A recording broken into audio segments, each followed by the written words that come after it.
അസ്സലാമലൈക്കും വറഹ്മത്തുള്ളാഹി വബറകാതുഹു. യൂട്യൂബ് ചാനൽ തുടങ്ങിയല്ലാണ്ട് നിങ്ങാരും എന്നെ കണ്ടിട്ടാ. നിങ്ങളെല്ലാവരും എന്നെ കാണണമെന്ന് പറഞ്ഞിട്ട് ഞങ്ങൾക്ക് ഒരു ആഗ്രഹമുണ്ട്. പിന്നെ ഞങ്ങൾ ഇന്ന് ഇവിടെ ഒരു സ്പെഷ്യലായിട്ടൊരു സംഭവം ഉണ്ടാക്കുന്നത് അത്ഭുതക്കോഴി ചുടൽ. പിള്ളേർക്ക് വലിയ ആശ, എന്താ പറഞ്ഞെങ്കിൽ തിരിയുന്ന കോഴി തോന്നണമെന്ന് വലിയ ആശ. ഗ്രില്ല് കോഴി അത് വലിയ നല്ലതല്ലല്ലോപ്പ, അതിലൊരു വിഷവും അത് ഇതെല്ലാം ഉള്ളതല്ല. ഞാൻ തന്നെ ഇന്നൊരു തയ്യാറാക്കാന്ന് പറഞ്ഞിട്ടുണ്ട്, ഒരു നമ്മളറിയുന്ന പോലെ നാടൻ മോഡൽ. അപ്പം നിങ്ങൾ എല്ലാവരും ഈ ചാനൽ സബ്സ്ക്രൈബ് ചെയ്യണം, ബെല്ലൈക്കൺ അമർത്തണം, ഷെയർ ചെയ്യണം, ഇത് ലൈക്ക് ചെയ്യണം. അവാ ഇപ്പം എല്ലാവരും കണ്ടില്ലേ? എല്ലാവരും അല്ല നിങ്ങളെ ഖൈറും സന്തോഷത്തിലാക്കട്ടെ. ഇതായിപ്പോൾ ഇനി നമ്മൾ നേരെ വീഡിയോയിലേക്ക് പോവാം. ഇതായിപ്പോൾ അതിന് വേണ്ട ചേരുവകൾ അല്ലേ? അതിന് വേണ്ട ചേരുവകൾ വെളുത്തുള്ളി, കാന്താരി മുളക്, മല്ലിച്ചപ്പ്, 2 ചെറുനാരങ്ങ, ഒരു ഉള്ളി, വെല്ലുള്ളി, 3 കഷ്ണം ചെറിയ ഇഞ്ചി, 4 പച്ചമുളക്, കരിവേപ്പില, മഞ്ഞളിന്റെ ഇല. ഇത് ബിരിയാണിക്കെല്ലാം ഇടുന്ന ഇല, ഇതിന്റെ പേരറിയില്ല. മസാല കൂട്ടെല്ലാം അരച്ച് എല്ലാം റെഡിയാക്കി അതിലേക്ക് 2 സ്പൂണ് ചിക്കൻ മസാല,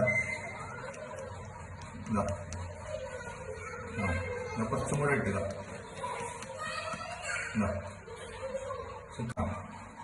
മുളക് പൊടി 1 സ്പൂണ്, ചെറിയ സ്പൂൺ. മഞ്ഞൾപ്പൊടി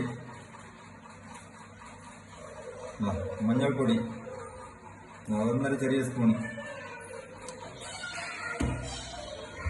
പാകത്തിന് ഉപ്പ്.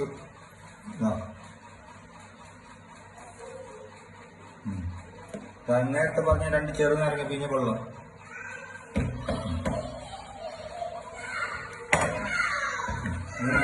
നല്ല ജോയിനാക്കാം.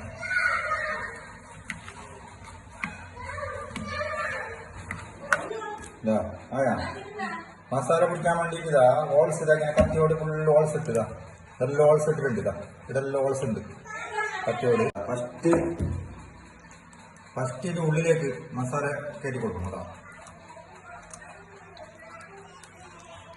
ഈ മസാല ഇതിൻ്റെ ഉള്ളിലേക്ക് നല്ല മസാല പിടിക്കണം.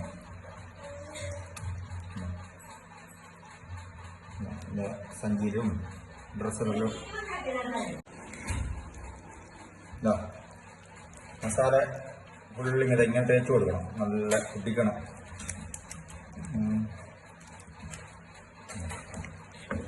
അപ്പുറം കമിച്ച് കടത്തി മറ്റി കടത്തി.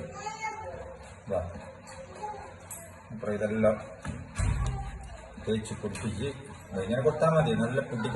ഫസ്റ്റ് ഈ ബോയിൽ പേപ്പർ പിരിച്ച് അത് കഴിഞ്ഞിട്ട് ബാൻ്റെ ഇല ഒന്ന് വെച്ച് കൊടുത്ത്, പിന്നെ അത് കഴിഞ്ഞിട്ട് മഞ്ഞളിൻ്റെ ഇല അല്ലേ, മഞ്ഞളിൻ്റെ ഇല വെച്ച് കൊടുത്ത് അതിന്റെ മേലെ ഇല വെച്ച് കൊടുത്ത് അതിലേക്ക് നമ്മളെ സാധനത്തിന് ഇങ്ങനെ കിടത്താൻ പോകുന്നുണ്ട്. ആദ്യം എന്ത് ചെയ്യണം, കുറച്ച് മസാല അതിലേക്ക് കുറച്ചിട്ട് കൊടുത്തതാ. കണ്ടില്ലേ? അതിന്റെ മുകളിലേക്ക് നമ്മൾ സാധനത്തിന് നല്ല വെക്കാൻ പോകുന്നുണ്ട്. തുടങ്ങി ഞങ്ങൾ ഇതിനെ ബന്ധാക്കുന്നുണ്ട്. ശരിക്കും ഒന്ന് നല്ല പേക്കാക്കാം. നല്ല മൂപ്പുറം നല്ല ഇതിൻ്റെ ഉള്ളിലേക്ക് എന്ത് കടക്കാൻ പാടില്ല. കണ്ടില്ലേ?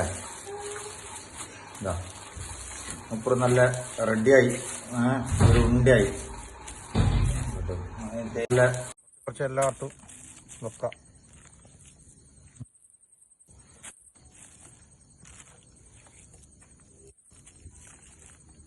ഇങ്ങനെ ആയിപ്പോ കണ്ടില്ലേ?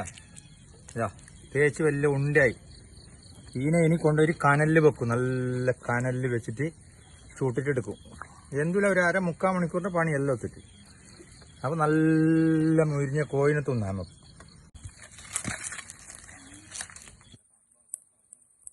അടുപ്പിൽ വെച്ച് മണ്ണിന്റെ ഉണ്ടോടെ അങ്ങനെ വെച്ച് സാധനം നമ്മൾ അതിന്റെ അകത്ത് നമ്മളാള് കിടന്നിട്ടുണ്ട്. ഇനി 1 മണിക്കൂർ ബ്രേക്ക്.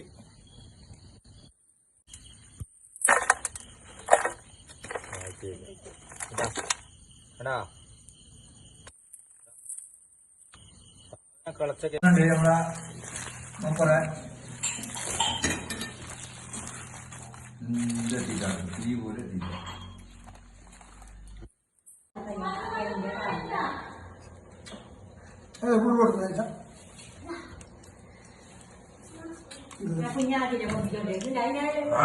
രുചി അറിയോ?